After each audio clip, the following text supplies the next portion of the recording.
കർത്താവിന്റെ ഏതൊരുസമായി നാം വാഴ്ത്തും. ഇന്നല്ല സമയത്ത് ഓർത്ത ദൈവത്തെ സ്തുതിക്കുകയും വാഴ്ത്തുകയും ചെയ്യുന്നു. വിവിധ സ്ഥലങ്ങളിൽ രാജ്യങ്ങളുമായിരുന്ന ദൈവത്തിന്റെ വചനം കേൾക്കുന്ന എല്ലാ ദൈവമക്കൾക്കും എല്ലാ പ്രിയപ്പെട്ടവർക്കും കർത്താവായ യേശുക്രിസ്തുവിന്റെ വലിയൊരു നാമത്തിൽ എന്റെ സ്നേഹവന്ദനം.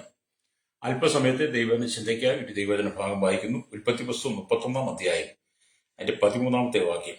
നീ തൂണിനെ അഭിഷേകം ചെയ്യുകയും എന്നോട് നേർച്ച നേരുകയും ചെയ്ത സ്ഥലമായ ബേഥേലിന്റെ ദൈവമാകുന്നു ഞാൻ. ആകയാൽ നീ എഴുന്നേറ്റ് ഈ ദേശം വിട്ട് നിന്റെ ജന്മദേശത്തേക്ക് മടങ്ങിപ്പോകാം എന്ന് കൽപ്പിച്ചിരിക്കുന്നു. വളരെ അനുഗ്രഹിക്കപ്പെട്ട നല്ല തിരുവെഴുത്ത. വേദപുസ്തകത്തിൽ വിവിധ നേർച്ചകളെ കുറിച്ച് കാണാൻ കഴിയുന്നുണ്ട്. ആ നേർച്ചകളെ കുറിച്ചാണ് നാം ഇപ്പൊ സംസാരിച്ചുകൊണ്ടിരിക്കുന്നത് ചില ദിവസങ്ങളായിട്ട്. പ്രൈസലോ. ഇവിടെയും യാക്കോബിന്റെ ഒരു നേർച്ചയാണ് ദൈവാത്മാവ് ഓർപ്പിക്കുന്നത്. സ്തോത്രം. ഈ വചനത്തിന്റെ ചരിത്ര പശ്ചാത്തലം വായിക്കുമ്പോൾ ലാബാന്റെ മുഖഭാവം മാറുന്നു എന്ന് പറഞ്ഞാൽ ലാബാന്റെ സകല പ്രതീക്ഷകൾക്കും വിപരീതമായി യാക്കോബിന്റെ മൃഗസമ്പത്ത് വർദ്ധിച്ചപ്പോൾ ലാബാന്റെയും പുത്രന്മാരുടെയും മുഖഭാവം മാറുകയും അവർ യാക്കോബിന്റെ ശത്രുക്കളായി തീരുകയും ചെയ്യുക. ഇത് യാക്കോബിന് മനസ്സിലായി. ഹല്ലേലൂയ. അപ്പോൾ യാക്കോബ് ചെയ്യുന്ന ചില പ്രവർത്തികളെ നമുക്ക് കാണാൻ കഴിയും. ഞാൻ ആ ഭാഗം ഒന്ന് വായിക്കാം. എന്നാൽ ഞങ്ങളുടെ അപ്പനുള്ളതൊക്കെയും യാക്കോബ് എടുത്തു കളഞ്ഞു. ഞങ്ങളുടെ അപ്പന്റെ വക കൊണ്ട് അവൻ ഈ ധനം ഒക്കെയും സമ്പാദിച്ചു എന്ന് ലാബാന്റെ പുത്രന്മാർ പറഞ്ഞ വാക്കുകളെ അവൻ കേട്ടു എന്ന് പറഞ്ഞ് യാക്കോബ് കേട്ടു. യാക്കോബ് ലാബാന്റെ മുഖത്ത് നോക്കിയപ്പോൾ അത് തന്റെ നേരെ മുമ്പേ ഇരുന്നതുപോലെയല്ല എന്ന് കണ്ട് അപ്പോൾ ഈ യഹോവ യാക്കോബിനോട്, നിന്റെ പിതാക്കന്മാരുടെ ദേശത്തേക്കും നിന്റെ ചാർച്ചക്കാരുടെ അടുക്കലേക്കും മടങ്ങിപ്പോകാം. അപ്പൊ യാക്കോബിന്റെ മൃഗസമ്പത്തെല്ലാം വർദ്ധിച്ചു. യാക്കോബിന്റെ മൃഗസമ്പത്ത് വർദ്ധിച്ചു. ലാബാന്റെ പുത്രന്മാർക്ക് യാക്കോബിന് അസൂയായി. ലാബാന്റെ മുഖഭാവം മാറി. ഇത് മനസ്സിലാക്കിയ യാക്കോബ് ഹല്ലേലൂയ വളരെ നിരാശനായി കാണും. ഒരു പക്ഷെങ്കിൽ അല്ലെങ്കിൽ ഭയം ഉള്ളിൽ വന്ന് കാണും. ഭയപ്പെട്ടിട്ടുണ്ട്. ഹല്ലേലൂയ. ഈ സമയത്താണ് യഹോവയായ ദൈവം പറയുന്നത്, നീ നിന്റെ സ്വന്തം ദേശമായിരിക്കുന്ന നിന്റെ പിതാക്കന്മാരുടെ ദേശത്തേക്ക് മടങ്ങിപ്പോകാം. അപ്പോൾ എന്താണ് യാക്കോബ് ഇത്? ഞാൻ നിന്നോട് കൂടെ ഇരിക്കും എന്നല്ല ചെയ്യും. യഹോവ പറഞ്ഞു, ഞാൻ നിന്നോട് കൂടെ ഇരിക്കും. യാക്കോബ് ആളയച്ച് റാഹേലിനെയും ലേയെയും വയലിൽ തന്റെ ആട്ടിൻകൂട്ടത്തിന്റെ അടുക്കൽ വിളിച്ചു. അവരോട് പറഞ്ഞത്, നിങ്ങളുടെ അപ്പന്റെ മുഖം എന്റെ നേരെ മുമ്പേ പോലെ അല്ല എന്ന് ഞാൻ കണ്ടു. എങ്കിലും എന്റെ അപ്പന്റെ ദൈവം എന്നോട് കൂടെ ഉണ്ടായിരുന്നു. നിങ്ങളുടെ അപ്പനെ ഞാൻ എന്റെ സർവ്വബലത്തോടും കൂടെ സേവിച്ചുവെന്ന് നിങ്ങൾക്ക് തന്നെ അറിയാമല്ലോ. യാക്കോബ് തന്റെ ഭാര്യമാരോട് വിവരം പറഞ്ഞ് മുമ്പ് യാക്കോബ് നേർച്ച നേർന്ന ആ നേർച്ചയെ ദൈവത്തിന്റെ ആത്മാവ് ഓർപ്പിച്ചതാണ്. നീ അല്ലെങ്കിൽ സ്തോത്രം തൂണിനെ അഭിഷേകം ചെയ്യുകയും എന്നോട് നേർച്ച നേരുകയും ചെയ്ത സ്ഥലമായ ബേഥേലിന്റെ ദൈവമാകുന്നു ഞാൻ. ബേഥേലിന്റെ ദൈവത്തോട് യാക്കോബ് നേർന്ന നേർച്ച വീണ്ടും ദൈവാത്മാ യാക്കോബിനെ ഓർപ്പിച്ച് ലാബാന്റെ മുമ്പിൽ നിന്നും തന്റെ ഭാര്യയും മക്കളെയും മൃഗസമ്പത്തുകളെയും കൂട്ടിക്കൊണ്ട് നിന്റെ ജന്മദേശത്തേക്ക് പോകാൻ ദൈവം യാക്കോബിനോട് പറയുക. പ്രൈസലോ. ഇതോടെ നമ്മൾ ഇവിടെ ദൈവത്തിന് വചനം വായിക്കും. ബേഥേലിന്റെ ദൈവം ഹല്ലേലൂയ നമ്മുടെ ദൈവമാ. സ്തോത്രം. നാം ദൈവത്തിൽ എടുക്കുന്ന തീരുമാനങ്ങൾ, പ്രൈസ്, നേർച്ചകൾ, അത് ദൈവം ഓർത്തിരിക്കും. നമ്മൾ ഓർക്കണം. യാക്കോബ് തൂണിനെ അഭിഷേകം ചെയ്തത് നേർച്ച നേർന്നത് ദൈവാത്മാവ് ഓർത്തിരിക്കുന്നെങ്കിൽ ഞാനും നിങ്ങളും പറയുന്ന സകല കാര്യങ്ങളും ഇവിടെ കർത്താവ് ഓർത്തിരിപ്പുണ്ടെന്ന് ഓർക്കണം. നമ്മൾ മറന്നു പോയാലും ദൈവം ഒരു കാര്യം മറക്കത്തില്ല. നമ്മൾ എന്ത് ദൈവത്തോട് പറഞ്ഞോ അത് ദൈവം മറക്കില്ല. നമ്മൾ കുറച്ചു കഴിയുമ്പോൾ മറന്നു പോകും. നമ്മുടെ അവസ്ഥ ഏതാ? ഹല്ലേലൂയ. അപ്പൊ നിങ്ങൾ നേരുന്ന നേർച്ചകളെ നമ്മുടെ കർത്താവ് കാണുകയാണ്. പ്രൈസലോ. അപ്പൊ കർത്താവ് കാണുന്നു, ശ്രദ്ധിക്കുന്നു, ഓർക്കുന്നു. നിങ്ങളുടെ നേർച്ചകളെ കർത്താവ് കാണുന്നു, ശ്രദ്ധിക്കുന്നു, ഓർക്കുന്നു. നിങ്ങൾ ആ നേർച്ചകൾ നിറവേറ്റുമ്പോൾ കർത്താവ് നിങ്ങൾക്ക് ദർശനമായി ശ്രേഷ്ഠമായി നിങ്ങളെ ഉയർത്താൻ തുടങ്ങും. നേർച്ച എന്ന് പറയുന്നത് ഞാൻ കഴിഞ്ഞ ദിവസം പറഞ്ഞു, കാണിക്ക മണ്ഡപത്തിൽ കൊണ്ടുവന്ന് വഴിപാടിടുന്നതല്ല, പള്ളിയിൽ കൊണ്ടുവന്ന് വഴിപാടിടുന്നതല്ല, ആടുമാടുകളെ വെട്ടുന്ന അതല്ല നേർച്ച. നാം ദൈവത്തിൽ എടുക്കുന്ന തീരുമാനമാണെന്ന് പറഞ്ഞു. അത് നമ്മൾ ദൈവത്തിൽ ആ തീരുമാനം ഉറപ്പിക്കുമ്പോൾ, ആ തീരുമാനം നമ്മൾ അതുപോലെ നടപ്പിലാക്കുമ്പോൾ ദൈവം നമുക്ക് ദർശനമാകും. യാക്കോബിന് ദർശനമായതുപോലെ ദൈവം നമുക്ക് ദർശനമാകുകയും യാക്കോബിനെ ഉയർത്തിയ ദൈവം നമ്മെ ഉയർത്തുകയും ചെയ്യും. എന്നെ കേൾക്കുന്ന മാതാപിതാക്കൾ, സൗരങ്ങളെ പറയട്ടെ, മുമ്പ് നീ ദൈവത്തോട് പറഞ്ഞ ചില കാര്യങ്ങളുണ്ട്, വ്യവസ്ഥകളുണ്ട്, തീരുമാനങ്ങളുണ്ട്, നീ എടുത്ത ചില നേർച്ചകളുണ്ട്. അത് നീ നിശ്ചയമായി നിവർത്തിക്കുന്നെങ്കിൽ, അതിനുവേണ്ടി നിന്റെ കുടുംബത്തെ, നിന്റെ മക്കളെ സമർപ്പിച്ചു കൊടുക്കുന്നെങ്കിൽ യാക്കോബിന് ദർശനമായ ദൈവം നിനക്കും ദർശനമാകും, നിന്നെ ഉയർത്തുവാൻ തുടങ്ങും. ഈശ്വരോ, നീ താഴ്ച ഭവിക്കുകയില്ല എന്നുള്ളതാണ്. ഹല്ലേലൂയ. 136 സങ്കീർത്തനമൊക്കെ വായിക്കുമ്പോൾ കാണുന്നത്, നമ്മുടെ താഴ്ചയിൽ നമ്മെ ഓർത്തവന് സ്തോത്രം ചെയ്യുവിൻ, അവന്റെ ദയ എന്നേക്കുമുള്ളതാണ്. ഹല്ലേലൂയ. യാക്കോബിന്റെ താഴ്ചയിൽ യാക്കോബിനെ ഓർത്ത ദൈവം. ഹല്ലേലൂയ.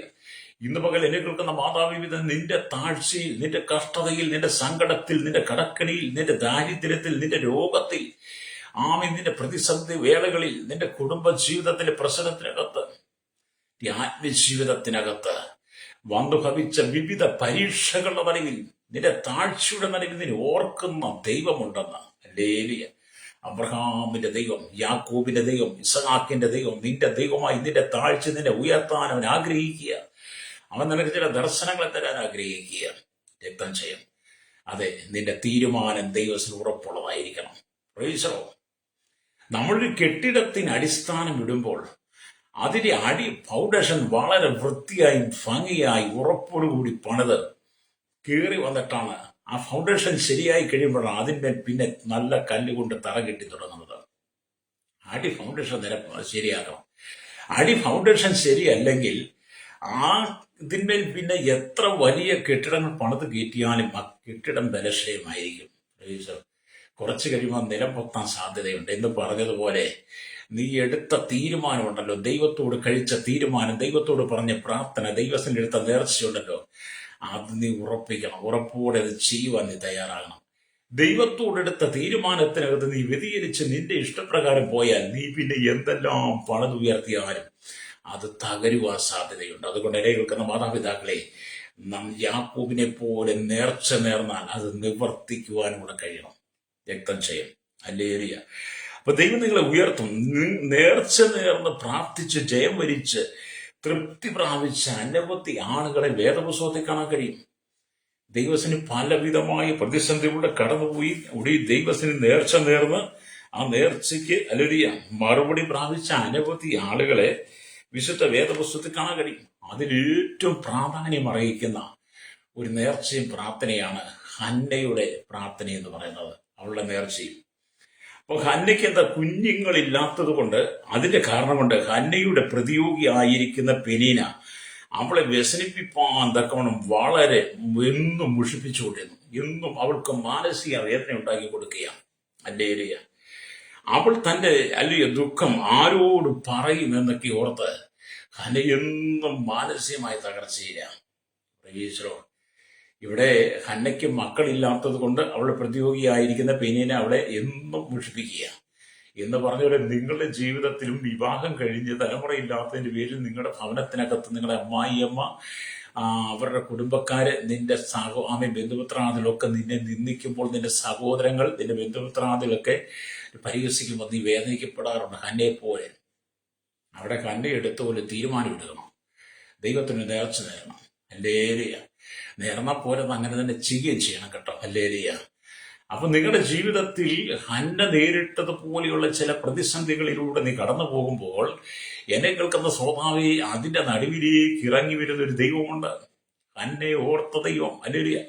അവളുടെ നേർച്ചയെ കണ്ട ദൈവം, ശ്രദ്ധിച്ച ദൈവം, അവളെ ഓർത്ത ദൈവം. അതുകൊണ്ടാണ് വിശുദ്ധ വേദപുസ്തകങ്ങൾ വായിക്കുമ്പോൾ 1 ശമൂവേലിന്റെ പുസ്തകം 1-ാം അധ്യായത്തിന്റെ 11-ാമത്തെ വാക്യം ഇങ്ങനെ കാണുന്നു. അവൾ ഒരു നേർച്ച നേർന്നു. സൈന്യങ്ങളുടെ യഹോവ അടിയന്റെ സങ്കടം നോക്കി അടിയനെ ഓർക്കി അടിയനെ മറക്കാതെ ഒരു പുരുഷ സന്താനത്തെ നൽകുകയും ചെയ്താൽ അടിയൻ അവന്റെ ജീവപര്യന്തം യഹോവയ്ക്ക് കൊടുക്കും. ഹല്ലേലൂയ. സ്തോത്രം. അവന്റെ തലയിൽ ക്ഷൗരക്കത്തി തൊടുകയുമില്ല എന്ന് പറഞ്ഞു. ഹല്ലേലൂയ. ഹന്നയുടെ നേർച്ചയാണ്. ഹല്ലേലൂയ. ഒരു പുരുഷ സന്തതിയെ കൊടുത്താൽ വീട്ടിൽ നിൽക്കുന്ന കാളയെ കൊണ്ട് കൊടുക്കാമെന്നും ആടിനെ കൊണ്ട് കൊടുക്കാമെന്നും അവിടെ നിൽക്കുന്ന കോഴിയെ കൊണ്ട് കൊടുക്കാമെന്നും ആദ്യഫലത്തിന് ഫലം കൊണ്ട് കൊടുക്കാമെന്നും പൈസ കൊണ്ട് കൊടുക്കാമെന്നൊന്നും അല്ല ഹന്ന പറഞ്ഞത്. ഹന്ന പറഞ്ഞത്, എനിക്കൊരു പുരുഷ സന്തതിയെ തന്നാൽ അതിനെ ഞാൻ നിനക്ക് തരും. ഓർത്ത് നോക്കി, കുട്ടികളില്ലാത്തിടത്ത് പ്രതിയോഗിയുടെ മുമ്പിൽ പ്രാർത്ഥിച്ച് മേടിച്ച കുട്ടിയെ ഹന്ന പറയാൻ ഞാൻ നിനക്ക് തരുമെന്ന്. അവന്റെ തലയിൽ ക്ഷൗരക്കത്തി തൊടത്തില്ല. സ്തോത്രം. അതൊരു നല്ല തീരുമാനമാണ്. നിങ്ങൾക്കതിന് കഴിയുമോ? ഹന്നയെപ്പോലെ ഇങ്ങനെ ഒരു കടുത്ത തീരുമാനം എടുക്കാൻ. എന്താണ് ഹന്നയുടെ നേർച്ച അല്ലെങ്കിൽ ശമൂവേലിന്റെ ദർശനം എന്നുള്ളതാണ്. 1 ശമൂവേലിന്റെ പുസ്തകം അല്ലെങ്കിൽ 1-ാം അധ്യായം 9 വാക്യം ഞാൻ വായിക്കാം. അവർ ശീലോവിൽ വെച്ച് തിന്നുകയും കുടിക്കുകയും ചെയ്ത ശേഷം ഹന്ന എഴുന്നേറ്റ് പോയി പുരോഹിതനായ ഏലി യഹോവയുടെ മന്ദിരത്തിന്റെ വാതിക്കൽ ആസനത്തിലിരിക്കുകയായിരുന്നു. അവൾ മനോവ്യസനത്തോടെ യഹോവയോട് പ്രാർത്ഥിച്ചു വളരെ കരഞ്ഞു. ആമേൻ. പ്രതിയോഗിയുടെ നിന്ദയും അപമാനങ്ങളും ദുഷികളും നിരന്തരം കേട്ട് മനസ്സ് വേദനിച്ച് എന്ത് ചെയ്യും? മരണം മാത്രം. ഇന്നത്തെ കാലത്തെ പോലെ ഒരുപക്ഷെ ഹന്ന അങ്ങനെ ചിന്തിച്ച് കാണത്തില്ല. ചിന്തിച്ചോ നമുക്കറിയില്ല, വേദവസം പറയുന്നില്ല. എങ്കിലും അവൾ മനോവ്യസനത്തോടെ യഹോവയുടെ സന്നിധിയിലേക്ക് വരികയാണ്. അല്ലേലിയ. ഒന്ന് ശ്രദ്ധിച്ചു, ഇന്നത്തെ കാലഘട്ടത്തിൽ ഇതുപോലെ പ്രശ്നം ഉണ്ടായ മനുഷ്യൻ പെട്ടെന്ന് കയറെടുത്ത് ആത്മഹത്യ എല്ലാം വിഷം കുടിക്കുക, എല്ലാം മണ്ണെണ്ണയെ പെട്രോൾ ഒഴിച്ച് കത്തിക്കും, അല്ലെങ്കിൽ പുഴയിൽ ചാടും, അല്ലെങ്കിൽ ട്രെയിനിന്റെ മുമ്പിൽ ചാടും, ഒക്കെയാ ചെയ്യുന്നത്. ഡേരിയ. സ്തോത്രം. എന്നാൽ ഹന്ന എന്ത് ചെയ്തു? പെട്ടെന്ന് താൻ ആത്മഹത്യക്ക് തയ്യാറാകാതെ, അല്ലെങ്കിൽ സ്തോത്രം, അവൾ മനോവിശ്രമത്തോടെ യഹോവയോട് പ്രാർത്ഥിക്കാൻ തുടങ്ങി. അവൾ ദൈവത്തിലേക്ക് കടന്നു വന്നു. പ്രൈസ്. ഞാൻ ഇന്നലെ ഞാൻ ടൗണിലേക്ക് പോകുമ്പോൾ 73 വയസ്സുള്ള ഒരു മാതാവ് ഇവിടെ വന്ന കാലം തൊട്ടുള്ള പരിചയമാണ്. ഒരു 19 വർഷത്തെ ആ പ്രിയ മാതാവിന്റെ മകളൊക്കെ എൻ്റെ മകളുടെ പഠിച്ചുകൊണ്ട് കുറച്ചുകൂടി നല്ല പരിചയവും ബന്ധങ്ങളും ഒക്കെയാണ്. ആ മാതാവിന്റെ സങ്കടങ്ങൾ കണ്ണുനീരുകളൊക്കെ ഒരുപാട് എന്നോട് പറഞ്ഞു. അപ്പൊ ഞങ്ങൾ നിന്ന് സംസാരിക്കുന്നത് ഒരു റെയിൽവേ ലൈനിന്റെ അരികിലുമാണ്. അല്ലേരിയ. സംസാരിച്ചു കഴിഞ്ഞപ്പോൾ ഞാൻ ചില വിഷയങ്ങൾ ചോദിച്ച് ആ പ്രിയ മാതാവിനോട് ചോദിച്ചു തന്റെ മകളെ കുറിച്ചുള്ള ശങ്കകൾ, ആശങ്കകൾ, വേദനകൾ ഒക്കെ എന്നോട് പങ്കുവെച്ചിട്ട് പറയുക, ഞാൻ 73-ാമത്തെ വയസ്സിൽ അധ്വാനിക്കുന്നത്, 73-ാമത്തെ വയസ്സിൽ വേദന അനുഭവിക്കുന്നത് എൻ്റെ മകൾക്ക് വേണ്ടിയിട്ടാണ്, അവളുടെ കൊച്ചുമോൾക്ക് വേണ്ടിയിട്ടാണ്. പലപ്പോഴും ഈ റെയിൽവേയിൽ വണ്ടി വരുമ്പോൾ ട്രെയിനിന്റെ മുമ്പ് ചാടിയാ മതിയെന്ന് എനിക്ക് തോന്നിയിട്ടുണ്ട്, മരിച്ചാൽ മതി തോന്നിയിട്ടുണ്ട്. എന്നിട്ട് ഞാൻ ജീവിക്കാവോ സാറേ എന്ന് പറഞ്ഞു. ഞാൻ ആ മാതാവിനെ വളരെ ആശ്വസിപ്പിച്ചു. ആ മാതാവിന്റെ സങ്കടം എനിക്ക് മനസ്സിലായി. അല്ലേറിയ. ഞാൻ അവരോട് പറഞ്ഞു, ഞാൻ നിൽക്കുന്ന റെയിൽവേയുടെ സൈഡില്ല, ഇപ്പോൾ ട്രെയിൻ വരാൻ സമയമായി. നിങ്ങളോട് പോയി ട്രെയിനിന്റെ മുമ്പിൽ ചാടി മരിച്ചാൽ അതുകൊണ്ട് നിങ്ങൾക്ക് എന്ത് പ്രയോജനം? നിങ്ങൾക്ക് എന്ത് നേട്ടം കിട്ടി? നിങ്ങൾ വേദന കൊണ്ട് സെക്കൻഡുകൾക്കുള്ളിൽ നിങ്ങൾ പുളഞ്ഞു മരിക്കും. നിങ്ങളുടെ മക്കൾക്ക് നഷ്ടം, നിങ്ങളുടെ കൊച്ചുമോൾക്ക് നഷ്ടം, നിങ്ങൾക്ക് നഷ്ടം, നിങ്ങളുടെ ആത്മാവ് നിത്യനരകത്തിലേക്ക്. നിങ്ങൾക്ക് ഒരിക്കലും സമാധാനമില്ല. ഇപ്പോൾ നിങ്ങൾക്ക് നടന്ന് ജോലിയെങ്കിലും ചെയ്ത് നിങ്ങളുടെ ആവശ്യങ്ങൾക്ക് നിങ്ങൾക്ക് സമാധിക്കെങ്കിലും ചെയ്യാം. ആ മാതാവിനോട് പറഞ്ഞു, ഞാൻ എൻ്റെ മകൾക്ക് വേണ്ടി ജീവിക്കുക സാറേ എന്ന്. ഞാൻ ആ മാതാവിനെ വളരെ തൃപ്തിപ്പെടുത്തി. എന്നാൽ അവരുടെ ഉള്ളിൽ വന്നത് എന്താണ്? പ്രശ്നങ്ങൾ വന്നപ്പോൾ, പ്രതിസന്ധി വന്നപ്പോൾ പെട്ടെന്ന് ട്രെയിൻ മുമ്പ് ചാടിയേക്കാം എന്നുള്ളതാണ്. ഞാൻ എന്തായാലും ഒരു പറഞ്ഞ് തിരുത്തി കേട്ടോ. അല്ലേലിയ. പറഞ്ഞ് തിരുത്തി. അങ്ങനെയല്ല, നിങ്ങൾ ജീവിക്കണം, മകൾക്ക് വേണ്ടി ജീവിക്കണം, മക്കൾക്ക് വേണ്ടി ജീവിക്കണം എന്നൊക്കെ പറഞ്ഞ് ആശ്വസിപ്പിച്ച മാതാവിനെ പറഞ്ഞു വിട്ടു. ഇവിടെ ഹന്ന എന്താണ് ചെയ്തത്? അവൾ ഇതുപോലെയുള്ള മനോവ്യസനത്തിൽ പോയപ്പോൾ അവളിങ്ങനെ ആത്മഹത്യന് മുമ്പിൽ ചെയ്തേക്കാൻ തീരുമാനിച്ചില്ല. അവൾ മനോവ്യസനത്തെ യഹോവയോട് പ്രാർത്ഥിച്ചു. അതേ സ്നേഹിത, അവന്റെ കേൾക്കുന്ന മാതാപിതാവേ, നീ മനോവ്യസനത്തോടെ ദൈവത്തിൽ വന്നിരുന്ന് കരഞ്ഞ് നിലവിളിച്ച് പ്രാർത്ഥിക്കുന്നെങ്കിൽ നിന്റെ സങ്കടങ്ങൾ കാണുന്ന ഒരു ദൈവമുണ്ട്, നിന്റെ കണ്ണുനീര് തുടയ്ക്കുന്ന ഒരു ദൈവമുണ്ട്. അവൻ നിനക്ക് വേണ്ടി ഇറങ്ങി വരും, നിന്നെ ഓർക്കുന്ന ദൈവമാണ്. പക്ഷേ ഹന്ന എടുത്തതുപോലെ തീരുമാനം നീ എടുത്താൽ അത് ദൈവത്തിന് നിവർത്തിപ്പാൻ തയ്യാറാകണം. അപ്പൊ ഇവിടെ ദൈവത്തിനും വായിക്കുന്നത്, ആമേൻ, അവൾ ഒരു നേർച്ച നേർന്നു, കർത്താവിന്റെ സന്നിധിയിൽ തന്റെ ഹൃദയം പകരുവാൻ തീരുമാനിച്ചു. നേരെ യെരൂശലേം ദേവാലയത്തിലേക്ക് പോയി ദൈവസന്നിധിയിൽ മുട്ടിന്മേൽ നിന്നു. അവൾ ഒരു നേർച്ച നേർന്നു, സൈന്യങ്ങളെ കൂവി, അടിയന്റെ സങ്കടം നോക്കി അടിയനെ ഓർക്കുകയും അടിയനെ മറക്കാതെ ഒരു പുരുഷ സന്താനത്തെ നൽകുകയും ചെയ്താൽ അടിയൻ അവന്റെ ജീവപര്യന്തം യഹോവയ്ക്ക് കൊടുക്കും, അവന്റെ തലയിൽ ക്ഷൗരക്കത്തി തൊടുകയുമില്ല എന്നുള്ള ഹന്നയുടെ കഠിനമായ ശബ്ദം. സ്തോത്രം. അവളുടെ ഭർത്താവിനോട് പോലും ചോദിച്ചിട്ടില്ല. അവളുടെ ഭർത്താവാണ് അവളെ നന്നായിട്ട് സ്നേഹിക്കുന്നുണ്ട് ഹന്ന ഏൽക്കാന.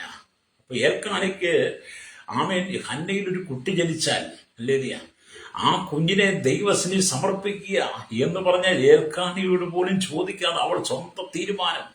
അതേ പ്രിയ സഹോദരി, നിനക്കൊരു തീരുമാനം എടുക്കാൻ കഴിയുന്നെങ്കിൽ അത് നിന്റെ വീട്ടിലുള്ളവരുടെ അഭിപ്രായം ചോദിച്ചിട്ടില്ല, മറ്റുള്ളവരുടെ അനുവാദം ചോദിച്ചിട്ടില്ല, നീ എടുക്കുന്ന തീരുമാനമാണ് ദൈവം അംഗീകരിക്കുന്നത്. അല്ലേ?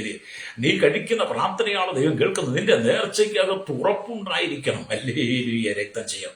കാര്യം കാണാൻ വേണ്ടി മാത്രമല്ല ദൈവത്തിന് വരുന്നത്, കാര്യപ്രാപ്തിക്ക് വേണ്ടി മാത്രം നീ ദൈവത്തിന് വരരുത്. ദൈവത്തോട് നന്ദി ഉണ്ടായിരിക്കണം. കണ്ടോ, അവളുടെ ജീവിതത്തിനകത്ത് അവൾ ദൈവത്തിന് സമർപ്പിച്ചു. ഇവിടെ ദൈവത്തിന് വചനം വായിക്കുമ്പോൾ അവളുടെ നേർച്ചയും മനം തൊന്ന് കരഞ്ഞ് പ്രാർത്ഥിച്ച അപേക്ഷയും കർത്താവിന്റെ ഹൃദയത്തെ ഉരുക്കി. അവളുടെ പ്രാർത്ഥന, അവൾ മനം തൊന്ന് കരഞ്ഞത്, മനോവസരത്തോടെ പ്രാർത്ഥിച്ചത് യഹോവയായ ദൈവത്തിന്റെ ഹൃദയത്തെ ഉരുക്കിയെന്ന സ്തോത്രം. അത് നീ കരഞ്ഞു പ്രാർത്ഥിക്കുമ്പോൾ, നിലവിളിച്ച് പ്രാർത്ഥിക്കുമ്പോൾ, സങ്കടത്തോടെ പ്രാർത്ഥിക്കുമ്പോൾ, കണ്ണുനീരോടെ പ്രാർത്ഥിക്കുമ്പോൾ, മനോവസനത്തോടെ പ്രാർത്ഥിക്കുമ്പോൾ നിന്റെ പ്രാർത്ഥന കേൾക്കുന്ന ഒരു ദൈവമുണ്ട്. അവന്റെ ഹൃദയം അരിയും, അവന്റെ മനസ്സുരുകും. ലേലിയ, നിന്റെ പ്രാർത്ഥനയ്ക്ക്, നിന്റെ കണ്ണുനീരിന്, നിന്റെ നേർച്ചയ്ക്ക് നമ്മുടെ കർത്താവിന്റെ ഹൃദയം ഉരുകുന്നുണ്ടെങ്കിൽ, അല്ലേലിയ, നിന്നെ എത്രമാത്രം ദൈവം സ്നേഹിക്കുന്നു എന്ന് തിരിച്ചറിയണം. തന്നെ എത്രമാത്രം ദൈവം സ്നേഹിച്ചു, അവളോട് എത്രമാത്രം ദയ തോന്നി, അവളോട് എത്രമാത്രം കരുണ കാണിച്ചു. അവരുടെ അപേക്ഷ കേൾക്കുവാൻ, അവരുടെ അപേക്ഷയ്ക്ക് മറുപടി നൽകുവാൻ യഹോവയ്ക്ക് പ്രസാദം തോന്നിയെങ്കിൽ, ഇന്ന് പകലിനെ കേൾക്കുന്ന മാതാവേ, നീ ഒറ്റയ്ക്കിരുന്ന് സങ്കടപ്പെടുന്ന ചില നിമിഷങ്ങൾ, നീ വേദനിക്കപ്പെടുന്ന ചില അനുഭവങ്ങൾ, നിരാശയുടെ വിജനമായ അനുഭവത്തിലൂടെ നീ കടന്നു പോകുമ്പോൾ, ലേലിയ, നീ ഭാരപ്പെട്ടു പോകാതെ യഹോവയുടെ സന്നിധിയിൽ കരഞ്ഞ് പ്രാർത്ഥിച്ചതുപോലെ നന്നായി നീ ദൈവത്തിന് നിന്ന് കരഞ്ഞ് പ്രാർത്ഥിക്കുന്നെങ്കിൽ, ദൈവത്തിന് നിന്നെ തന്നെ നേർച്ചയായി കൊടുത്തുകൊണ്ട് നിന്റെ തീരുമാനത്തിൽ നീ ഉറച്ചു നിൽക്കുന്നെങ്കിൽ, അവൻ നിന്റെ പ്രാർത്ഥനയ്ക്ക് മറുപടി നൽകും. ഹൃദയം നുറുങ്ങിയവർ യഹോവ സമീപസ്ഥൻ, മനസ്സ് തകർന്നവൻ രക്ഷിക്കുന്ന ദൈവമാണ്. ലേലിയ, അതെ, നമ്മുടെ ഹൃദയം തകരുമ്പോൾ, നമ്മുടെ ഹൃദയം ക്ഷീണിക്കുമ്പോൾ, നമ്മുടെ ഹൃദയം മരവിക്കുമ്പോൾ, നമ്മുടെ അരികിലേക്ക് ഇറങ്ങി വന്ന നമ്മുടെ ഹൃദയത്തിന്റെ ക്ഷീണത്തെ, തളർച്ചയെ, മരവിപ്പിനെ മാറ്റിയിട്ട് നമ്മെ കൈപിടിച്ചുയർത്തുന്ന ഒരു ദൈവമുണ്ട്. രക്തം ചെയ്യും. വിശ്വസിക്കാൻ കഴിയുമോ? ഈ പകൽ ഈ ദൈവവചനം കേട്ടുകൊണ്ടിരിക്കുമ്പോൾ വിവിധ പ്രതിസന്ധികളുടെ നടുവിലൂടെ, കണ്ണുനീരിന്റെ നടുവിലൂടെ, സാമ്പത്തിക ഞെരുക്കത്തിലൂടെ, കടക്കണിയിലൂടെ, മക്കളില്ലാത്തതിന്റെ പേരിൽ, തലമുറയില്ലാത്തതിന്റെ പേരിൽ ഒറ്റപ്പെട്ട അനുഭവങ്ങൾ, വിശ്വാസത്തിന്റെ ജീവിതത്തിന്റെ പേരിൽ നീ ഒറ്റയ്ക്ക് നിന്ദിക്കപ്പെട്ട് മനോവസരത്തോടെ നീ ദൈവത്തിന് പ്രാർത്ഥിക്കുകയാണെങ്കിൽ, അത് മുഖാന്തരം ഒരുപാട് എല്ലാം നഷ്ടമായി, ഒന്നുമില്ലാതെ നീ അനേക നിന്ദകൾക്ക്, അപവാദത്തിന് വിധേയാകുമ്പോൾ നീ മനോവിസ്നത്തോടെ പ്രാർത്ഥിക്കുന്നെങ്കിൽ, ഹന്നെ മാനിച്ച ദൈവമുണ്ട്. ആ ദൈവം നിനക്ക് വേണ്ടി പ്രവർത്തിക്കുമെന്ന് നിന്റെ എല്ലാ പ്രശ്നങ്ങൾക്കും മറുപടി നൽകും. ഞാൻ ഈ വിശ്വാസ ജീവിതത്തിലൊക്കെ നിൽക്കുമ്പോൾ എന്നോട് ഒരുപാട് പേര് പ്രാർത്ഥനയ്ക്ക് വിളിക്കാറുണ്ട്, പ്രാർത്ഥന പറയാറുണ്ട്, വിഷയങ്ങൾ പറയാറുണ്ട്. അതിൽ ഏറ്റവും കൂടുതൽ ഞാൻ കടക്കണിക്ക് വേണ്ടിയിട്ടാണ്. ഏറ്റവും കൂടുതൽ പ്രാർത്ഥിച്ചത് കടക്കണിക്ക് വേണ്ടിയിട്ടാണ്. കടബാധ്യത. ഈ കടബാധ്യതയുള്ളവരെല്ലാം കേരളത്തിൽ താമസിക്കുന്നവരുണ്ടോ, ചുറ്റുവട്ടത്ത് താമസിക്കുന്നവരുമല്ല. ഈ കടബാധ്യതയുള്ളവരൊക്കെ മിക്കവാറും വിദേശ രാജ്യങ്ങളിൽ ഉള്ളവരാണ്. അമേരിക്കൻ രാജ്യങ്ങളിലും ഗൾഫ് രാജ്യങ്ങളിലും മറ്റു വിവിധ രാജ്യങ്ങളിലുള്ളവരാണ് ഈ കടത്തിന്റെ കാര്യം പറഞ്ഞ് പ്രാർത്ഥിച്ചത്. നമ്മുടെ നാട്ടിലും പ്രാർത്ഥിക്കുന്നുണ്ട്. അപ്പൊ ഞാൻ ചോദിക്കുന്നത്, വിദേശ രാജ്യത്ത് കടന്നുപോയി ഇത്രമാത്രം കടക്കണികൾ കടന്നു പോകുന്ന ജീവിതങ്ങൾ അല്ലേ, എന്താണെന്ന് നമുക്കറിയില്ല അവരുടെ സാഹചര്യങ്ങൾ. എന്നെ അവർക്ക് നേരിട്ട് പരിചയങ്ങളൊന്നുമില്ല. ഞാൻ ഈ ഫേസ്ബുക്കിനകത്ത് ഈ മെസ്സേജ് പറയുമ്പോൾ എൻ്റെ ഫോൺ നമ്പർ അതിൽ ചേർത്തിരിക്കുന്നത് കൊണ്ട്, യൂട്യൂബിനകത്ത് ഈ മെസ്സേജ് അപ്ലോഡ് ചെയ്തിരുമ്പോൾ അതിനകത്ത് എൻ്റെ നമ്പർ കിടക്കും. ആ നമ്പർ നോക്കി വിളിക്കുക. പക്ഷേ എങ്കിലും അവരുടെ സങ്കടത്തിൽ തന്നെ വിളിക്കുമ്പോൾ, അവരുടെ വേദന തന്നെ വിളിക്കുമ്പോൾ, ഞാൻ അവരെ കണ്ടിട്ടില്ല, കേട്ടിട്ടില്ല, അറിഞ്ഞിട്ടില്ല, അവരെ എവിടെത്തുകാരാണ്, എങ്ങനെയുള്ളവരാണ്, ഏത് സമുദായക്കാരാണ്, അവരേത് ജാതിയാണെന്നൊന്നും എനിക്കറിയില്ലെങ്കിലും ഒരു ഫോണിനകത്തൂടെ കേൾക്കുന്ന ശബ്ദത്തിന്റെ നടുവിൽ അവരുടെ മനസ്സിന്റെ വേദന ഞാൻ മനസ്സിലാക്കും. ഞാൻ അവർക്ക് വേണ്ടി പ്രാർത്ഥിക്കാറുണ്ട്. ഹല്ലേലൂയ. പലർക്കും വലിയ പ്രാർത്ഥിച്ച് വിടുതലൊക്കെ കിട്ടി, പിന്നീട് വിളിച്ചിട്ട് പോരുമില്ല. വിടുതൽ കിട്ടിയെന്ന് പറയാൻ കാരണം പലരും പ്രാർത്ഥിച്ചു കഴിഞ്ഞ് അവർ വാട്സപ്പിന്റെ നമ്പറൊക്കെ ഇട്ട് തരും, ഞാനതിൽ മെസ്സേജൊക്കെ അയക്കും. പക്ഷെ പ്രാർത്ഥനയ്ക്ക് മറുപടി കിട്ടിയെന്നൊക്കെ പലരും എഴുതിയിട്ടുണ്ട്. പിന്നീട് ഒരിക്കൽ പോലും പാസ്റ്ററിന്റെ പ്രാർത്ഥനയ്ക്ക് മറുപടി കിട്ടി, ഞാൻ കരഞ്ഞ് പ്രാർത്ഥിച്ച് പാസ്റ്ററിനെ പ്രാർത്ഥിച്ച പ്രാർത്ഥനയ്ക്ക് മറുപടി ഉണ്ടെന്ന് ആരും പറഞ്ഞു കേട്ടിട്ടില്ല. അതിൽ നന്ദി വാക്ക് പറയില്ല. അത് എന്നോട് പറയേണ്ട ദൈവത്തോട് പറഞ്ഞാൽ മതി. എല്ലാവരും കാര്യം കാണാൻ വേണ്ടി മാത്രമാണ്. പ്രൈസോ.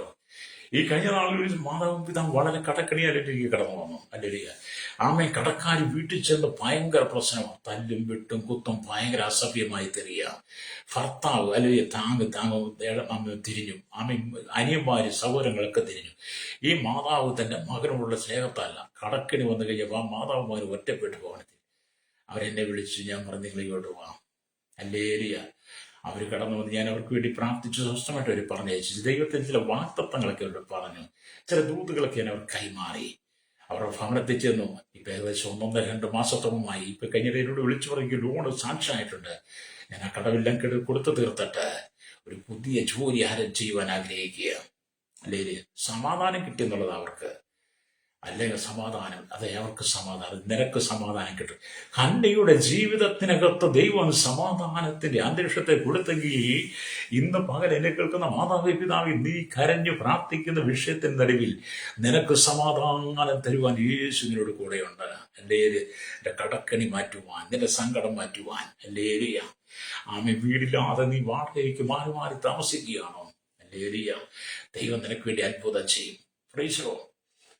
10-30 വർഷമൊക്കെ വാടകയ്ക്ക് താമസിക്കുന്നവരുണ്ടെന്ന് മാറി മാറി. ഞാൻ തന്നെ 25 വർഷമായി. കാസർഗോഡ് സൗകര്യം വിളിക്കാറുണ്ട്. 30 വർഷമായി ടാപ്പിംഗ് ആ ജോലി. അല്ലേലിയ. ടാപ്പിംഗ് ചെയ്ത് നമുക്കറിയാം എന്താ കിട്ടുന്നതെന്ന്. അതുകൊണ്ട് മക്കളെ വളർത്തണം, കുടുംബം പോറ്റണം, കടങ്ങളൊക്കെ ഉണ്ട്, മകളെ കെട്ടിച്ചു വിട്ട കടങ്ങളൊക്കെ ഉണ്ട്. എന്നിട്ടൊരു വീട് വെക്കാൻ അവർക്ക് മാർഗമില്ല.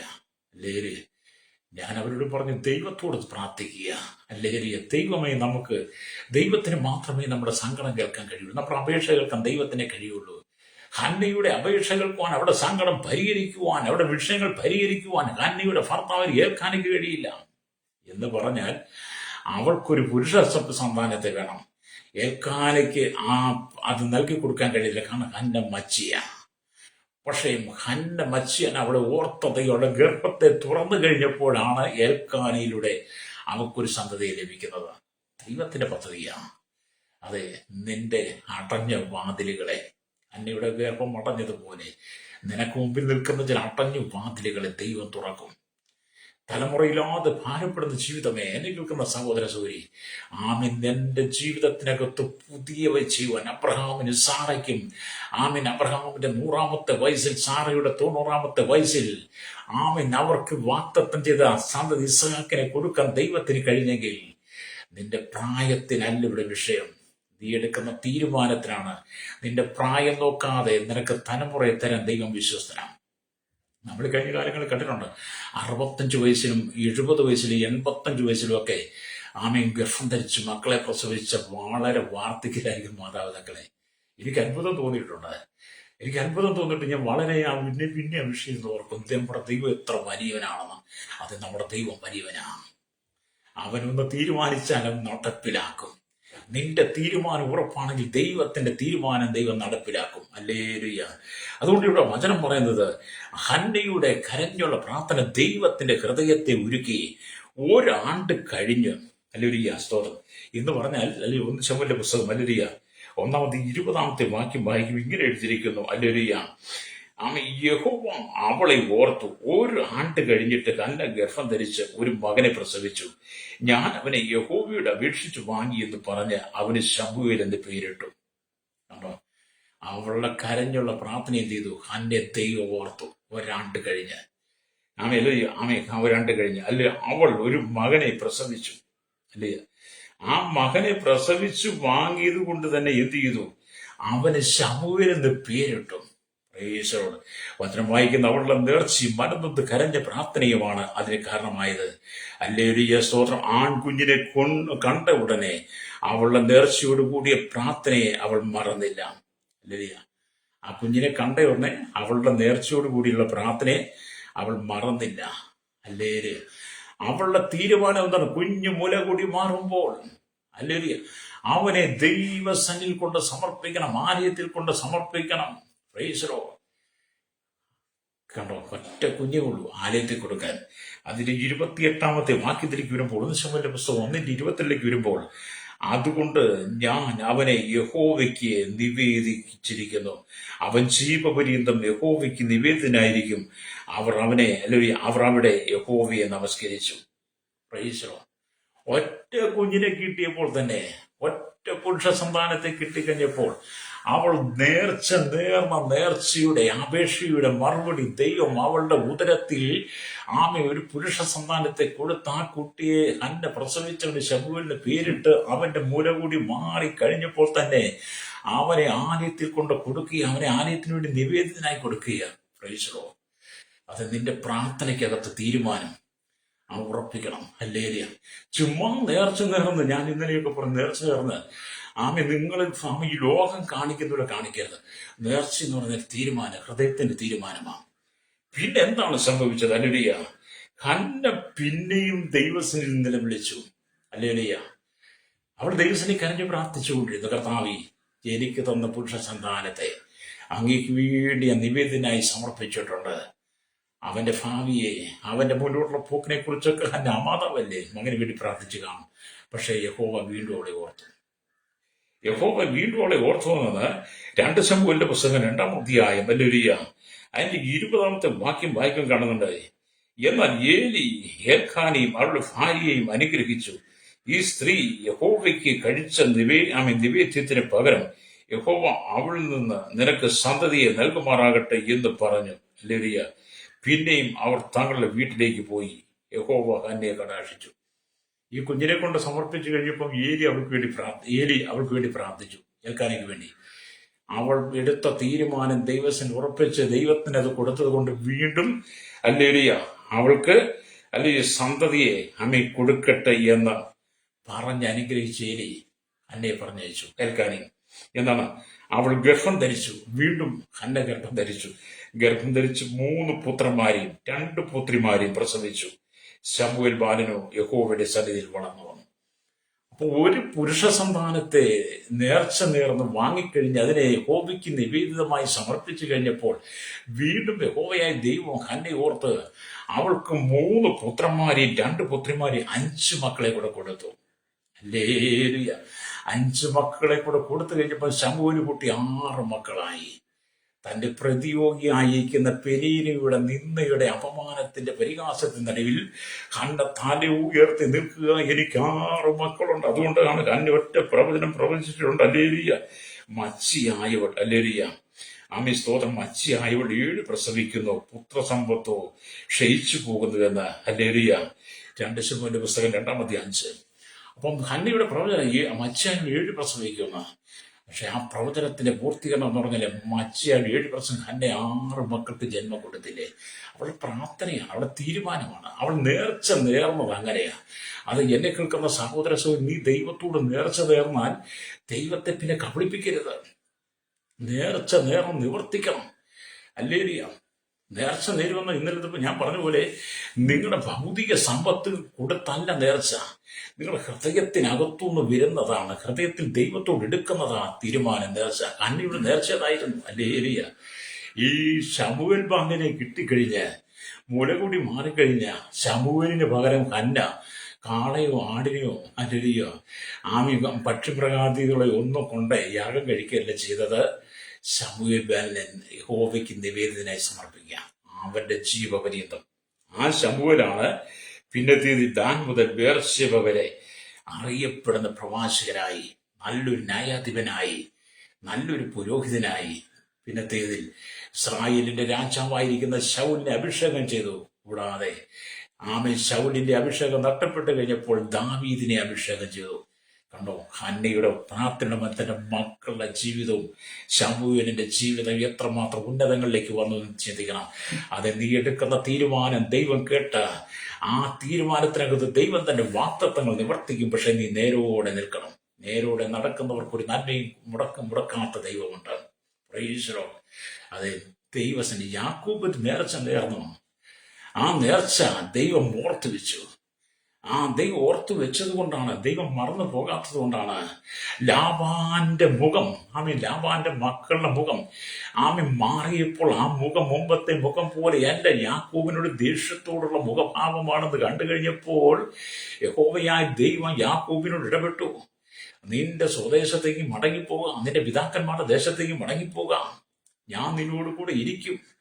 പണ്ട് നീ തൂണിനെ അഭിഷേകം ചെയ്ത സ്ഥലമുണ്ട്, അല്ലെങ്കിൽ തൂണിനെ അഭിഷേകം ചെയ്യുകയും എന്നോട് നേർച്ച ചെയ്തിരിക്കുകയും ചെയ്ത സ്ഥലമായ ബേഥേലിന്റെ ദൈവമാ ഞാൻ. ഹല്ലേലൂയ. അതെ, നമ്മുടെ ദൈവം വലിയവനാകട്ടോ. എന്നെ കേൾക്കുന്ന മാതാപിതാ, യേശു നിന്നെ സ്നേഹിക്കുന്നു. നിന്റെ ഭർത്താവ് തരുന്നതിനേക്കാൾ, നിന്റെ ഭാര്യ നൽകുന്നതിനേക്കാൾ, നിന്റെ മാതാപിതാക്കൾ, നിന്റെ സഹോദരങ്ങൾ തരുന്നതിനേക്കാൾ ഏറ്റവും വലിയ സ്നേഹം തരുന്നത് യേശുവാണ്.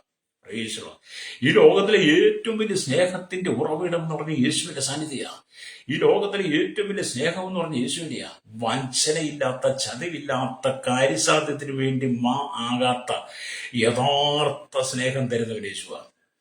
മനുഷ്യ സ്നേഹമുള്ള സ്വാർത്ഥതയാ, മനുഷ്യ സ്നേഹമെല്ലാം താല്പര്യങ്ങളാണ്, മനുഷ്യ സ്നേഹമെല്ലാം ആർത്തിയാണ്, മനുഷ്യന്റെ സ്നേഹമെല്ലാം കാര്യങ്ങൾ പ്രാപിക്കാൻ വേണ്ടിയിട്ടാണ് മനുഷ്യന്റെ സ്നേഹം. എന്നാൽ ദൈവത്തിന്റെ സ്നേഹം എന്ന് പറയുന്നത് നിലനിൽക്കുന്നതാണ്. സ്വാർത്ഥതയുടെ അല്ല. മക്കൾ എന്ന നിലയിൽ നമ്മളെ നമ്മുടെ അപ്പ സ്നേഹിക്കുന്നതാണ്. അവനാണ് ജീവൻ തന്നവൻ, ചോര തന്നവൻ. യേശുവാണ് നമുക്ക് ചോര തന്ന നമ്മുടെ പാപത്തിന് കറകളെ കഴുകി നമ്മെ ശുദ്ധീകരിച്ച് മക്കളാക്കി എടുത്ത് നമ്മുടെ അപ്പൻ, യഥാർത്ഥ സൃഷ്ടാവ്. യേശുവിന്റെ സ്നേഹം അല്ലെരിയ അവൻ ഭൂമിയിൽ തീരുന്നതല്ല, അത് നിത്യതയോളം നിലനിൽക്കുന്നതാണ്. അതുകൊണ്ട് എന്നെ കേൾക്കുന്ന സ്നേഹിത, മാതാവേ, പിതാവേ, നിന്റെ ഏറ്റവും വലിയ സ്നേഹിതൻ, ഏറ്റവും നല്ല സുഹൃത്ത്, ഏറ്റവും നല്ല ഭർത്താവ്, ഏറ്റവും നല്ല സൃഷ്ടാവ്, നിനക്ക് ഏറ്റവും കൂടുതൽ സ്നേഹം തരുന്നത് യേശുവാണ്. യേശുവിന്റെ അരികിലേക്ക് നീ വരുന്നെങ്കിൽ നിന്റെ പ്രശ്നങ്ങൾ, ഹന്നയുടെ പ്രശ്നങ്ങൾ പരിഹരിച്ചതുപോലെ, യാക്കോബിന്റെ പ്രശ്നം പരിഹരിച്ചതുപോലെ ദൈവം നിന്റെ വിഷയങ്ങളെ പരിഹരിക്കും. അല്ലേലൂയ. ഇവിടെ ദൈവത്തിന്റെ വചനം പറയുന്നത്, ഹന്ന അവനെ മഹാപുരോഹിതനായിരുന്ന ഏലിയുടെ അടുക്കൽ ഏൽപ്പിച്ചു. തന്റെ മകനെ കൊണ്ട് ഏലിയുടെ അടുക്കൽ ഏൽപ്പിച്ചു. സ്തോത്രം. അപ്പൊ നിങ്ങൾക്ക് ഒരു നേർച്ച നിങ്ങൾക്കൊരു ജോലിക്ക് വേണ്ടി, നിങ്ങളുടെ കൃഷിക്ക് വേണ്ടി, നിങ്ങളുടെ ക്ഷീരമേഖലയില്, നിങ്ങളുടെ വ്യാപാരത്തില്, അല്ലേലൂയ, നിന്റെ ജീവിതത്തിന്റെ അനുഭവങ്ങളൊക്കെ കഷ്ടതയിലൂടെ കടന്നു പോകുമ്പോൾ നിങ്ങൾ എടുക്കുന്ന തീരുമാനമുണ്ട്. കർത്താവ്, എനിക്ക് ജോലി കിട്ടുമ്പോൾ, മക്കളെ തരുമ്പോൾ, അവർക്ക് നല്ല വിദ്യാഭ്യാസം, അവർക്ക് നല്ല പഠനം, നല്ല വിഷയം കിട്ടുമ്പോൾ, അങ്ങനെയൊക്കെ എടുക്കുന്ന ചില തീരുമാനങ്ങൾ, അതിലൊക്കെ നിങ്ങൾ വിജയം കാണുമ്പോൾ നിങ്ങൾ ആദ്യം ദൈവസഭയിൽ കടന്നു ദൈവത്തിന് നന്ദി പറയണം. നേർച്ചയിടുന്നതല്ല കേട്ടോ. ഹല്ലേലൂയ. ദൈവസ്ഥയിൽ വന്നിട്ട് പറയാം, എന്റെ കർത്താവ് എനിക്ക് വേണ്ടി വലിയവ ചെയ്തു, സർവശക്തൻ എനിക്ക് വേണ്ടി വലിയവ ചെയ്തു എന്ന്. ഹല്ലേലൂയ. നമ്മൾ ലൂക്കോസ് വായിക്കുന്ന പോലെ, ശക്തനായവൻ എനിക്ക് വലിയവ ചെയ്തിരിക്കുന്നുവെന്ന് എലിസബത്തിന് പറയാൻ കഴിയും, മറിയയ്ക്ക് പറയാൻ കഴിയും, ഹന്നയ്ക്ക് പറയാൻ കഴിയും, ഹല്ലേലൂയ, യാക്കോബിന് പറയാൻ കഴിയും. അത് നമുക്കും പറയുവാൻ കഴിയണം. ശക്തനായവൻ എനിക്ക് വലിയ കാര്യങ്ങൾ ചെയ്തു എന്ന് പറയണം. Price the Lord. അതെ, നിന്നെ സ്നേഹിക്കുന്ന ദൈവം, നിന്റെ കഷ്ടതയുടെ നടുവിലേക്ക് ഇറങ്ങി വരുന്നവൻ, നിന്റെ ഭവനത്തിലേക്ക് ഇറങ്ങി വരുന്നവൻ, നിന്റെ കിടക്കിലേക്ക് ഇറങ്ങി വരുന്നവൻ, നിന്നെ മാറോട് ചേർത്ത് പിടിക്കുന്നവൻ, നിന്റെ കണ്ണുനീര് തുടയ്ക്കുന്നവൻ. Price the Lord. അത് യേശു മാത്രമാകട്ടോ രക്തം ചെയ്യും. അതുകൊണ്ട് ഇന്ന് പകലെ കേൾക്കുന്ന മാതാവ്, നീ ദൈവത്തിന് നേർന്നാൽ നിവർത്തിക്കണം. Praise the Lord. അപ്പൊ ഇവിടെ നാം ദൈവത്തിന്റെ വചനം വായിക്കുമ്പോൾ കാണുന്നത്, ഹല്ലേലൂയ, ഇന്ന് അനേകരുടെ ജീവിതത്തിൽ തടസ്സങ്ങൾ അഥവാ അനുഗ്രഹത്തിന് പ്രതിസന്ധികൾ ഒക്കെ കടന്നു വരുമ്പോൾ പലരും നേർച്ചകൾ നേർന്നുകൊണ്ട് പ്രാർത്ഥിക്കാൻ തുടങ്ങും. പലരും ജീവിതത്തിൽ തടസ്സങ്ങൾ വരുമ്പോൾ, പ്രതിസന്ധി വരുമ്പോൾ, താഴ്ച വരുമ്പോൾ, രോഗം വരുമ്പോൾ, കണ്ണുനീര് വരുമ്പോൾ, കടക്കൻ വരുമ്പോഴാണ് പലരും ദൈവത്തിന് നേർച്ച നേരുന്നത്. ഹല്ലേലൂയ. ഞാൻ കഴിഞ്ഞ ദിവസം പറയാൻ 101 തിരികെത്തിച്ചേക്കാം, 1000 തിരികെത്തിച്ച മല കയറിയേക്കാം, മല കയറി കുരിശ് ചുമന്നേക്കാം, നേർച്ച കാഴ്ചകൾ നടത്തിയേക്കാം എന്നൊക്കെ. അങ്ങനെയല്ല, അതല്ല നേർച്ച. അതൊക്കെ ഈ ഭൗതികമായ ലോകത്തിൽ മതങ്ങൾ പഠിപ്പിച്ചതാണ്. ഈ ഭൂമിയിലെ നിങ്ങൾ ചെയ്യുന്ന നേർച്ചകളും കാഴ്ചകളും വഴിപാടും ഇവിടുത്തെ മതങ്ങൾ പഠിപ്പിച്ചതാണ്, ദൈവം പഠിപ്പിച്ചതല്ലത്. പഴയ നിയമം അല്ല, ഇവിടെ പുതിയ നിയമമാ. ഹല്ലേലൂയ. അപ്പൊ ഇവിടെ ദൈവവചനം പറയുന്നത്, അല്ലേ, മക്കളുടെ കാര്യത്തിൽ മകളുടെ വിവാഹം നടക്കുന്നില്ല, മകൾക്കൊരു കുഞ്ഞ് ലഭിക്കുന്നില്ല, ഒരു വീട് വെക്കാൻ പറ്റുന്നില്ല, കടക്കണിയൊന്നും മാറുന്നില്ല, ലോൺ അടച്ചു തീർക്കാൻ പറ്റുന്നില്ല, മകൾക്ക് എന്തൊക്കെ നല്ലൊരു ജോലി കിട്ടുന്നില്ല, നല്ല ഉയർച്ച കിട്ടുന്നില്ല. ഇങ്ങനെയൊക്കെ നിങ്ങൾ വിവിധ സാഹചര്യങ്ങളിൽ നിങ്ങൾ തളരുമ്പോൾ നിങ്ങൾ ദൈവത്തിന് നേർന്ന് പ്രാർത്ഥിക്കണം. നിങ്ങൾ ദൈവത്തിന് നേർച്ച നേർന്ന് പ്രാർത്ഥിക്കണം.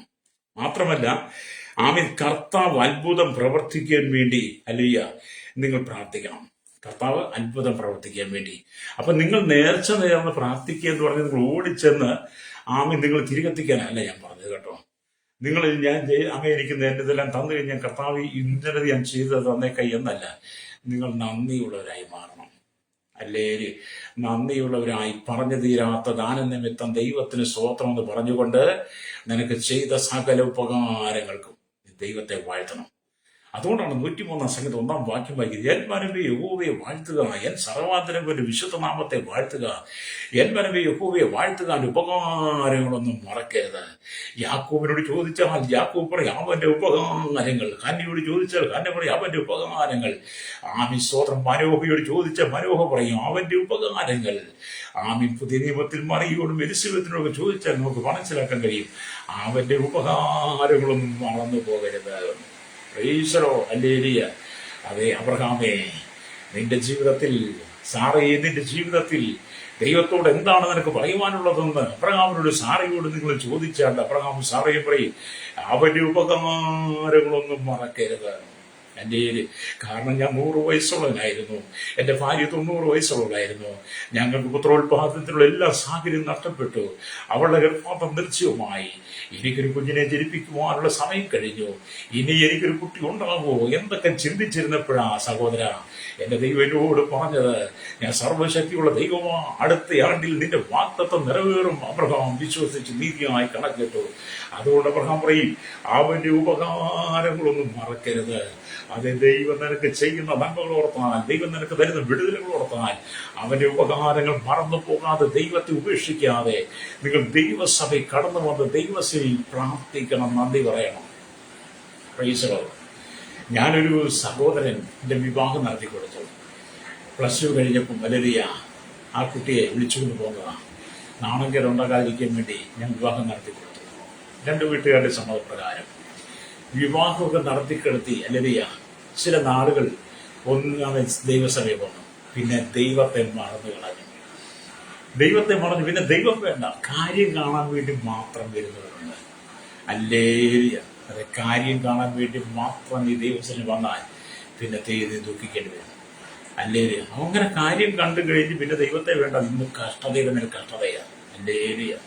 നിലവിളിയാ. ഞാൻ വീട്ടിൽ നിലവിളിയാ. ദൈവത്തെ വേണ്ട, കാര്യം കാണാൻ വേണ്ടി.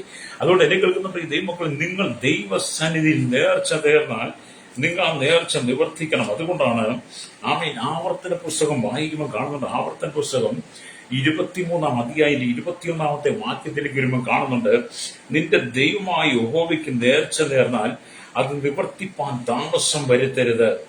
അങ്ങനെ ചെയ്താൽ നിന്റെ ദൈവമായ യഹോവ നിന്നോട് ചോദിക്കും, അത് നിനക്ക് പാപമായിരിക്കും. അപ്പൊ നമ്മൾ ദൈവത്തിന് നേർച്ച നേർന്നാൽ അത് നിവർത്തിക്കാതിരിക്കരുത്. നേർച്ച നേർന്നാൽ ചെയ്യണം. ദൈവത്തോട് എടുക്കുന്ന തീരുമാനം എന്താണോ ആ തീരുമാനത്തിനകത്ത് നീ ഉറപ്പുണ്ടായിരിക്കണം. ഹല്ലേലൂയ. അത് ചെയ്തില്ലെങ്കിൽ ദൈവം നിന്നോട് ചോദിക്കും. Price the Lord. സ്തോത്രം. ചില പറയും എന്നാൽ അങ്ങനെയൊക്കെ ചില അനുഭവം എനിക്കുണ്ട്. എൻ്റെ മക്കൾക്ക് ആദ്യം ലഭിക്കുന്ന ജോലിയുടെ സാലറിയുടെ ആദ്യത്തെ ദശാംശം മാസ്റ്ററെ കൊണ്ട് തരുമെന്ന് പറഞ്ഞിട്ട് പിന്നെ ആ വഴിക്ക് പോലും കാണാത്തവരുടെയാണ്. ഹല്ലേലൂയ. പോയ നാട്ടിൽ പുല്ലില്ലെന്ന് പണ്ടൊക്കെ പഴമക്കാർ പറയുന്ന പോലെ അങ്ങനെ പറഞ്ഞു പോയവരൊക്കെ ഉണ്ട് കേട്ടോ. എൻ്റെ ജീവിതാനുഭവത്തിൽ എനിക്ക് തരാത്തത് കൊണ്ടല്ല, കിട്ടാത്തതുകൊണ്ട്. എനിക്ക് അങ്ങനത്തെ പ്രയാസങ്ങളോ പരിഭവങ്ങളോ ഒന്നും ഇല്ലാത്ത ആളാണ്. തന്നാ തന്നു, തന്നില്ല തന്നില്ല, അത്രയുള്ള എൻ്റെ കാര്യം. Price the Lord. പക്ഷേ നമ്മൾ ദൈവത്തോട് പറയുന്ന കാര്യങ്ങൾ മനുഷ്യനോടല്ല, എന്നോടാണ് അവർ പറഞ്ഞെങ്കിലും പക്ഷെ ദൈവം കേട്ടു. ദൈവം അത് ശ്രദ്ധിച്ചു കേട്ടു. ദൈവം ശ്രദ്ധ വെച്ച് കേട്ടു. യഹോവ ഭക്തന്മാർ തമ്മിൽ സംസാരിക്കുന്ന യഹോവ ശ്രദ്ധ വെച്ച് കേട്ടു എന്ന് മാലാഖയുടെ പുസ്തകം 3-14-15 വായിച്ചു കാണാം. അപ്പൊ എന്നോട് സംസാരിച്ച് എൻ്റെ മകൾക്ക് ജോലി കിട്ടിക്കഴിഞ്ഞാൽ കിട്ടുന്ന ആ സാലറിയുടെ ആദ്യത്തെ ദശാംശം പാസ്റ്റർ കൊണ്ട് തരാമെന്ന് പറഞ്ഞു എന്നോടാണ് ഈ ലോകത്തിൽ പറഞ്ഞതെങ്കിലും അത് ദൈവസന്നിധിയിലെടുത്ത തീരുമാനമാണ്. പിന്നെ ആ വ്യക്തികളെ കാണാനില്ല കേട്ടോ. ഓർത്ത് നോക്കി. അപ്പൊ അവരോടൊക്കെ ദൈവം ചോദിക്കും. അവരോടൊക്കെ ദൈവം അത് അവർക്ക് പാപമായി തീരും. ആ ജോലിയൊക്കെ നഷ്ടപ്പെടാൻ അധികം താമസം വരത്തില്ല. അന്ന് ജോലി നഷ്ടപ്പെട്ട് ആ ജോലിക്കകത്ത് ഒരിക്കലും സ്വസ്ഥത കാണത്തില്ല, സന്തോഷം കാണത്തില്ല. എന്നും പ്രതിയോഗിയായി, അന്നയുടെ പ്രതിയോഗിയെ പോലെ എന്നും പ്രതിയോഗിയായിരിക്കും. നിങ്ങൾ കേട്ടിട്ടില്ലേ അങ്ങനെ അനവധി സംഭവങ്ങൾ? ആമേൻ. ജോലി സ്ഥലത്തുണ്ടാകുന്ന എതിർപ്പുകൾ, നിന്ദകൾ, അപമാനങ്ങൾ, പരിഹാസങ്ങൾ, വെല്ലുവിളികൾ. ആമേൻ. ജോലി ഇട്ടുവെച്ച് പോയാൽ മതിയെന്ന് തോന്നുന്ന അനവധി ആളുകൾ നിങ്ങളോട് സമീപിച്ചിട്ടുണ്ട്, എന്നോട് സമീപിച്ചിട്ടുണ്ട്. എന്തുകൊണ്ടാണ്? ദൈവത്തോടെടുത്ത തീരുമാനം അത് ഉറപ്പാക്കി കൊടുക്കാൻ ദൈവത്തോടെ തീരുമാനത്തിനകത്ത് വ്യതിചലിച്ചതുകൊണ്ട് ദൈവം അവരോട് ചോദിക്കും. അത് പാപമായി തീരും, സങ്കടമായിരിക്കും. ഈ ദൈവത്തിന് കേൾക്കുന്നവരെ പറയട്ടെ, നീ ദൈവത്തോട് തീരുമാനമെടുത്താൽ ഒരു നേർച്ച നടന്നാൽ അത് നിവർത്തിക്കണം. ദൈവത്തെ കബളിപ്പിക്കരുത്. ദൈവത്തെ കബളിപ്പിക്കാൻ നീ ശ്രമിക്കരുത്. ദൈവം സർവ്വജ്ഞാനിയാണ്, സർവശക്തനാണ്, അവൻ സർവ്വവ്യാപിയാണ്, സകലത്തിന് ഉടയവനാണ്, സൃഷ്ടമാണ്, നിന്റെ വീണ്ടെടുപ്പുകാരനാണ്, രക്ഷകനാണ്, നിന്റെ പിതാവാണ്, നിന്റെ സൃഷ്ടമാണ്, നിന്റെ ഭർത്താവാണ്, നിന്റെ സഹോദരനാണ്, നിന്റെ വീണ്ടെടുപ്പുകാരനാണ്, നീ അവന്റെ മകനാണ്. അതുകൊണ്ട് നീ ദൈവത്തെ കബളിപ്പിക്കരുത്. അതുകൊണ്ടെന്നാണ് ഇവിടെ പറയുകയാണ്, നീ നിന്റെ ദൈവമായി യഹോവയ്ക്ക് നേർച്ച നേർന്നാൽ അത് നിവർത്തിപ്പാൻ താമസം വരുത്തേത്. അങ്ങനെ ചെയ്താൽ നിന്റെ ദൈവമായി യഹോവ നിന്നോട് ചോദിക്കും, അത് നിനക്ക് പാപമായി ഇരിക്കും. ഹല്ലേലൂയ. നേരാതിരിക്കുന്നത് പാപമാകുകയില്ല. നേരാതിരുന്നാൽ ഒരു പാപമാകത്തില്ല. നേരാതിരുന്ന പാപമാകുകയില്ല. നിന്റെ നാവിന്മേൽ നിന്നു വീണത് നിവർത്തിക്കുകയും വായി കൊണ്ട് പറഞ്ഞ സ്വമേധാദാനം നിന്റെ ദൈവമായ യഹോവയ്ക്ക് നേർന്നതുപോലെ ഹല്ലേലൂയ നീ കൊടുക്കുകയും ചെയ്യണം. നേർന്നതുപോലെ തന്നെ നീ കൊടുക്കണം. ഹല്ലേലൂയ. നിന്റെ വാഗുകൊണ്ട് നേർന്നു. നീ ദൈവത്തിനോട് ചോദിച്ചതല്ല, നീ പറഞ്ഞതല്ലേ. നീ ഞാനിത് ചെയ്തേക്കാം കഥ, ഞാൻ ഇന്നത് ചെയ്തേക്കാമെന്ന് നീ പറഞ്ഞതാണ്. ഹല്ലേലൂയ.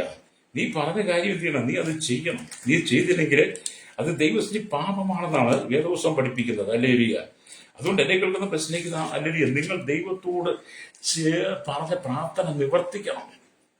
അല്ലെങ്കിൽ ആവർത്തന പുസ്തകം 23-ാം അധ്യായം അതിന്റെ 21, 22, 23 വാക്യങ്ങൾ വായിച്ചു നോക്ക്. അല്ലെങ്കിൽ അവിടെ കാണുന്നത് ശുദ്ധിയുള്ള ഒരു ഹൃദയം നിനക്കുണ്ടായിരിക്കണം. വിശുദ്ധിയുള്ള ഹൃദയം നിനക്കുണ്ടായിരിക്കണം. ദൈവത്തോടൊരു വാക്ക് പറഞ്ഞത് പാലിക്കാൻ കഴിയണം. ഹല്ലേലൂയ. അതെ, അനേക കടബാധ്യതരും അല്ലെങ്കിൽ പോരായ്മകളും ആ ജീവിതത്തിൽ കടന്നു വരുമ്പോൾ ബുദ്ധിമുട്ടതിന്റെ കാരണം മുഖാന്തരം തങ്ങളുടെ നേർച്ചകളെ നിറവേറ്റി തരണമെന്ന് പറഞ്ഞ് ദൈവത്തോട് പ്രാർത്ഥിക്കും. എന്നിട്ട് ദൈവത്തെ പുറത്തു പോയിട്ട് ദൈവമായി യാതൊരു ബന്ധം അത് ജീവിക്കുന്നവരുണ്ട്.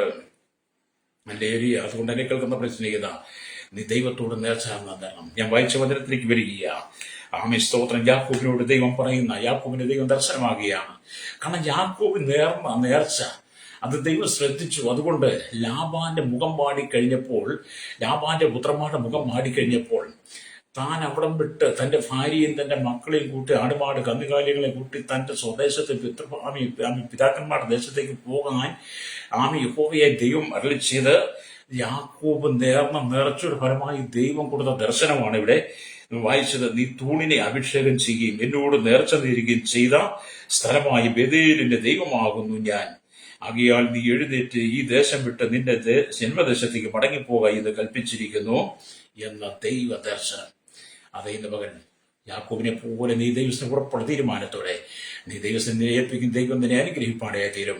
കഷ്ടങ്ങളും പ്രയാസങ്ങളും പ്രതികൂലങ്ങളുടെ നടുവിൽ ദൈവത്തോട് നീ ഭോഷ്ക്ക് സംസാരിക്കരുത്. പറഞ്ഞ കാര്യങ്ങൾ നിവർത്തിക്കണം. കണ്ണുകളുടെ ചാട്ട് പരിശുദ്ധ ഞങ്ങളുടെ നല്ല ദൈവമേ സ്വർഗ്ഗീയ പിതാവേ, അനുഗ്രഹിക്കപ്പെട്ട നല്ല സമയത്തിനായി കേരളത്തിനായി ഭാരതത്തിൽ ലോക രാജ്യങ്ങളെ ഓർത്ത് പ്രാർത്ഥിക്കുന്നു. 800 കോടി ജനത്തിനായി ഞങ്ങൾ പ്രാർത്ഥിക്കുന്നു. ശൈശവത്തിനും ബാല്യത്തിനും കൗമാരി യുവനത്തിനും വാർദ്ധക്യത്തിനും ധ്യാനവൃത്തനും അശ്വന യാചോ ഓർഫനേജ് ഹോട്ടലും തടവറയിലായിരിക്കുന്ന ഞങ്ങളുടെ ദൈവമക്കൾ ദൈവദാസന്മാർ കേരളത്തിൽ ലോക രാജ്യങ്ങളിൽ ഭാരമായിരിക്കുന്ന ദൈവമക്കളെ ദൈവദാസന്മാരെ ദൈവമക്കളേക്ക് ഓർത്ത് പ്രാർത്ഥിക്കണം. Village panchayat municipality corporation taluk block ജില്ലാ ഭരണവിധാന സംസ്ഥാനങ്ങൾ രാജ്യങ്ങൾ പിരിക്കുന്നവരെ രാജാക്കന്മാരെ പ്രധാനമന്ത്രി പ്രസിഡന്റ് ഗവർണർ പട്ടാള മേധാവി ഗോത്രങ്ങളുടെ ദ്വീപുകളെ ആദിവാസി ട്രൈബൽ മേഖല എല്ലാ ദ്വീപുവാസികളെയും ദൈവങ്ങളിലേക്കും മത സാമൂഹ്യ സംസ്കാരത്തെ മാധ്യമ മീഡിയ നൽകുന്ന എല്ലാ സയൻസിലും എല്ലാ മതനേക്കന്മാരെ സഹനമിരു പുതുമരാരോഗ്യ സാമ്പത്തിക കർത്താവി കരസേന വ്യോമസ്നാവിസാധികാരത്തിൽ അതിൽ കാക്കുന്നവർ കർത്താവിയുടെ ക്രമസമാധാന പാലകരെ നിയമം നൽകുന്ന ജുഡീഷ്യയെ പോലീസിന് ശിക്ഷകൾക്കായി ഞങ്ങൾ പ്രാർത്ഥിക്കുന്ന കർത്താവി സഹനലുരിയ കടലോരവാസികൾ തീരദേശവാസി മത്സ്യം ആഴക്കടൽ കടന്നുപോയിരിക്കുന്നവർ ലേരിയ ചെറുമ്പലിന്റെ വ്യാപാരി വ്യവസായികളെ കർത്താവ് വഴിയുടെ കച്ചവടക്കാരെ ക്ഷീരമേലും കർഷകരായിരിക്കുന്നവർ വിവിധ കടക്കളികൾ ഇസ്ലാമിക ജെരുക്കങ്ങളാൽ ബുദ്ധിമുട്ടാൻ കടന്നു കുടുംബം ചെയ്യുന്ന തർക്കം മദ്യത്തെ മയക്കിനും ലഹരിക്ക് അടിപ്പെട്ട് തീവ്രവാദ ഭീകര വർഗീയത അകപ്പെട്ട് കിടക്കുന്നവർ അല്ലെങ്കിൽ മദ്യരൂപ മയക്കുമേൽ രൂപകളൊക്കെ സന്ദർശനമേ പ്രഭാവി സകല ശുദ്ധി ജീവിക്കുന്ന ജനം മടങ്ങി വന്ന ദൈവത്തിന് മാനസാന്തരപ്പെട്ട് ദൈവത്തിന് വിശുദ്ധി പ്രാപിപ്പാൻ്റെയാകണം. രാജകാലങ്ങളിൽ കർത്താവിന്റെ വിവിധ ആവശ്യങ്ങൾ കടന്നു നേർച്ച ദൈവത്തോട് നിവർത്തിക്കുക, ദൈവത്തെ കബളിപ്പിച്ച് ദൈവത്തോട് പോഷ്ക്ക് പറഞ്ഞ് നന്മകൾ കിട്ടുമ്പോൾ ദൈവത്തെ മറന്നുപോകുന്ന ജനമുണ്ട്. അവരോടൊക്കെ ദൈവം ഇടപെടണമെന്ന് പ്രാർത്ഥിക്കുന്ന കർത്താവെ. ലോകം വല്ലാത്ത അനുഭവം കടന്നു ഇസ്രായേൽ കർത്താവെ ഇറാനുള്ള എല്ലാ യുദ്ധങ്ങളും ദൈവമേ ഒരു സമാധാന അന്തരീക്ഷം ഉണ്ടാകും. രക്തച്ചൊരിച്ചില്ല വീര് രാജ്യങ്ങളിൽ നിന്ന് സമാധാനപരമായി ലോക രാജ്യങ്ങൾ ഒന്നിച്ച് സമാധാനത്തിലേക്ക് വരുവാൻ ആയുധങ്ങൾക്ക് താഴ്ത്തി വെച്ച് കർത്താവി മനസ്സം ദൈവം കർത്താവി നൽകിയിരിക്കുന്ന സ്നേഹം പരസ്പരം സ്നേഹിപ്പാണ് സ്നേഹത്താൽ ജനനിരയനായി പ്രാർത്ഥിക്കുക. എല്ലാത്തിനും ശാശ്വത പരിഹാരം നൽകണമേ. യേശുവിന്റെ നാമത്തിൽ തന്നെ ആമേൻ ആമേൻ.